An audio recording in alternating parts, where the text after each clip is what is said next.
আসসালামু আলাইকুম। সকাল থেকে এই ভিডিওটা শুরু করলাম। গতকাল রাতে রাজ্য বাবা ডিম নিয়ে এসেছিল। সেই ডিমগুলো আমি সুন্দর করে ধুয়ে নিচ্ছি। আপনারা কে কিভাবে করে ডিম রাখেন আমাকে একটু কমেন্টে জানাবেন। আমি তো এভাবে করে ধুয়ে পানি ঝরিয়ে শুকিয়ে তারপরে রাখি ফ্রিজে। না হলে আমার ভালো লাগে না। তো আমার ডিম গুলো ধোয়া শেষ। এখন আমি শুকানোর জন্য পাতিলে রেখে দিব আর পানি ঝরার জন্যে। তো আমি ডিমগুলোকে রেখে এখন রুটি বানাতে যাব। আমার জামাইকে সকালে রুটি করে দিতে হবে।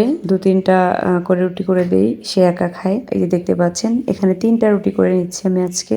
মাঝে, মাঝে ২টোও করে দিই। অনেকে আছে রুটি করে ফ্রিজে রেখে দেয়। সেটা শুধু সকালে উঠে মানে একটু ভেজে নিলেই হয়ে যায়। কিন্তু আমার ক্ষেত্রে সেটা না। আমার বরকে রুটি যখন খাবে ঠিক তখনই তাকে বানিয়ে দিতে হবে। ফ্রিজের রুটি নাকি তার কাছে ভালো লাগে না। তো আমার অনেক যন্ত্রণা, অনেক প্যারার কাজ করতে হয়। যা আপনাদের বলে বোঝাতে পারবো না। মানে সে খাবে একটুখানি অথচ সে মানুষকে পরিশ্রম করাবে অনেক বেশি। আমার শাশুড়ি বলেছেন যে ও নাকি ছোটবেলা থেকেই এরকম খাবার-দাবার খায় কম কিন্তু তার খাবার-দাবারে অনেক পেকনামি আছে, অনেক ঝামেলা আছে। তো যাই হোক এখন কি করার আমার তো সেটা মেনে নিতেই হবে আর সেভাবেই করতে হবে।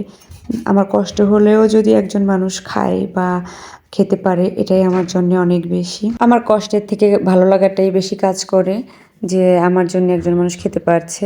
যাই হোক আমার জামাই আবার আমার খাবার অনেক পছন্দ করে বা মাঝে, মাঝে প্রশংসাও করে।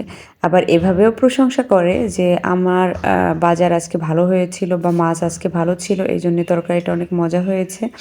মানে সে এভাবে করে প্রশংসা করবে। সরাসরি আমাকে বলবে না যে, "না তোমার হাতের খাবার অনেক মজা, অনেক টেস্টি।" সে এভাবে করে প্রশংসা করবে না। এভাবে নাকি প্রশংসা করলে বউয়েরা মাথায় চড়ে বসে।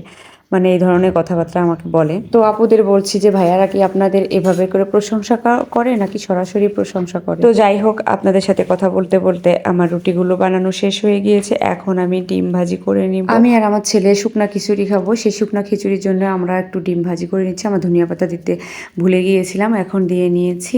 তো একটু ছড়িয়ে দিয়ে নিলাম ধনেপাতাগুলো আর দেখতে পাচ্ছেন ডিম ভাজি হয়ে গিয়েছে।